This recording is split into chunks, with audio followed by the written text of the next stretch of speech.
Thomas Guénolé est avec nous. Bonjour Thomas. Bonjour Jean-Jacques. Est-ce que vous allez bien ce matin, mon Je cher vais Thomas? mieux, cher Jean-Jacques. Bon, d'accord. Alors, vous avez choisi de nous parler de quoi ce matin, Thomas? J'ai choisi de vous parler des accusations de dysfonctionnement de notre sécurité intérieure qui se multiplient dans la presse. Il faut qu'on en parle. Mais nous C'est venons de l'accumulation parler. devient trop grave. Oui. Oui.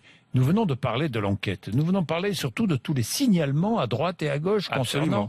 ces terroristes. Je suis quand même étonné. Si c'est confirmé, la Turquie qui 2 fois Oui. signale la présence et l'embrigadement de l'un des terroristes à la France. La l'un police des turque, terroristes qui a source tué. AFP en Oui. plus, donc a priori c'est Oui. sérieux. La police turque a mis très sérieusement en garde 2 fois la police française sur un militant djihadiste à surveiller. C'était en décembre 2014 et en juin 2015.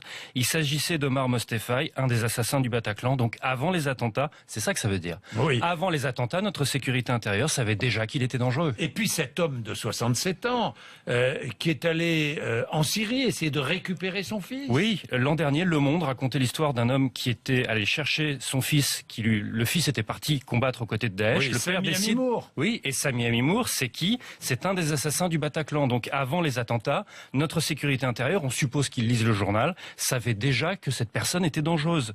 Sur France 2, Marc Trévidic, on a tous vu ça, je crois que tout le pays a vu ça. Ancien juge d'instruction au pôle antiterroriste de Paris, il parle des personnes suspectées de préparer des attentats et qu'il avait à interroger. Il a dit, on l'a tous entendu ça, le dernier que j'ai eu mi-août, on lui avait demandé de faire un attentat lors d'un concert de rock. Donc, avant les attentats, notre sécurité intérieure savait déjà qu'il y avait un risque majeur d'attentat sur un concert.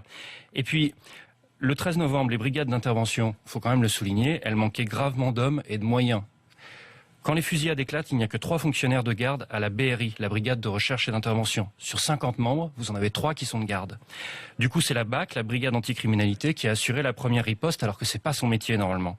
Et elle n'est pas prévue pour, elle n'a ni les effectifs ni les équipements. Et donc la pénurie d'équipements était si grave que quand la BAC a affronté les assassins, plusieurs policiers n'avaient ni gilet pare-balles lourd, ni casque lourd. Alors, je voudrais qu'il n'y ait pas de malentendu. Oui. Je remets absolument pas en cause le travail de la police sur le terrain ou des agents sur le terrain au niveau des services.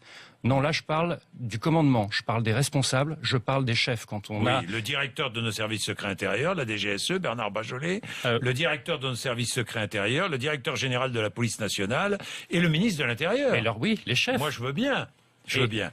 Les accusations de dysfonctionnement qui s'accumulent sont graves. Elles sont même trop graves. C'est-à-dire que si c'est faux, il faut une commission d'enquête parlementaire de toute urgence pour laver de tout soupçon les dirigeants de notre police et de nos services secrets et le ministre de l'Intérieur. Et si c'est vrai, il faudra que ces dirigeants, y compris M. Cazeneuve, assument en présentant leur démission, parce que quand quelque chose dysfonctionne, c'est toujours la responsabilité des chefs. Sinon, c'est pas des chefs.